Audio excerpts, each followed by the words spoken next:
আসসালামু আলাইকুম প্রিয় শিক্ষার্থীরা, তোমরা দেখতে পাচ্ছ তোমাদের সামনে আমি একটি নিউজ ওপেন করেছি। এখানে বলা হয়েছে 40 দিনের মধ্যেই এইচএসসির ফল প্রকাশ।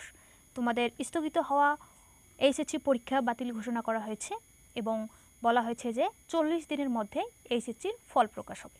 এখন আমরা বিস্তারিত দেখে নিই।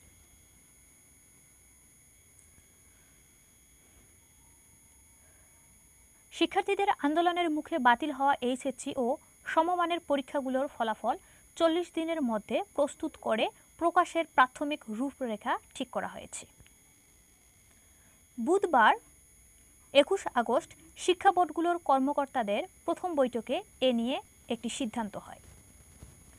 ঢাকা মাধ্যমিক ও উচ্চ মাধ্যমিক শিক্ষা বোর্ডের পরীক্ষা নিয়ন্ত্রক অধ্যাপক মোহাম্মদ আবুল বাশার বলেন, পরীক্ষার্থীরা যেন সর্বোচ্চ সুবিধা পায় সেভাবেই ফলাফল প্রস্তুত করা হবে।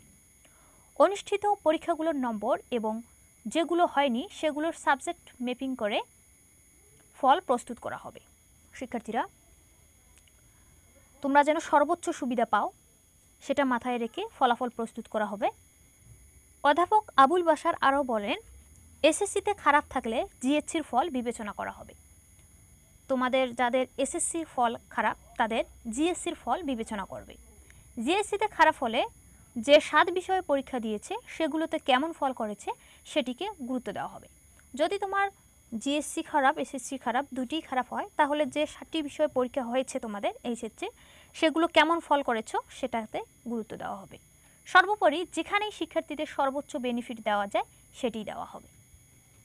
তোমাদের জন্য এটি খুশির সংবাদ যে তোমাদের যেখান থেকে ভালো বেনিফিট আসবে, যদি জিএসসিতে ভালো করে থাকো তাহলে সেটা দেখেই তোমাদের এইচএসসি রেজাল্ট দেওয়া হবে। আর যদি এসএসসিতে ভালো করে থাকো তাহলে এসএসসির ফলাফল দেখেই তোমাদের এইচএসসির ফলাফল নির্ধারণ করা হবে।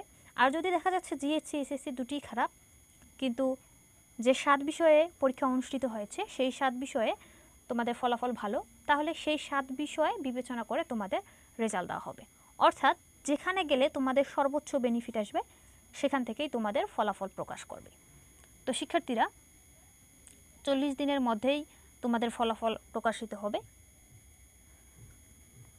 এই হচ্ছে সর্বশেষ আপডেট। এরপর যদি নতুন কোনো তথ্য শিক্ষা মন্ত্রণালয় বা পরীক্ষা নিয়ন্ত্রক যদি কোনো তথ্য দেন তাহলে সে তথ্য পাওয়ার পরপরই আমরা এই চ্যানেলে ভিডিও আকারে আপলোড করব।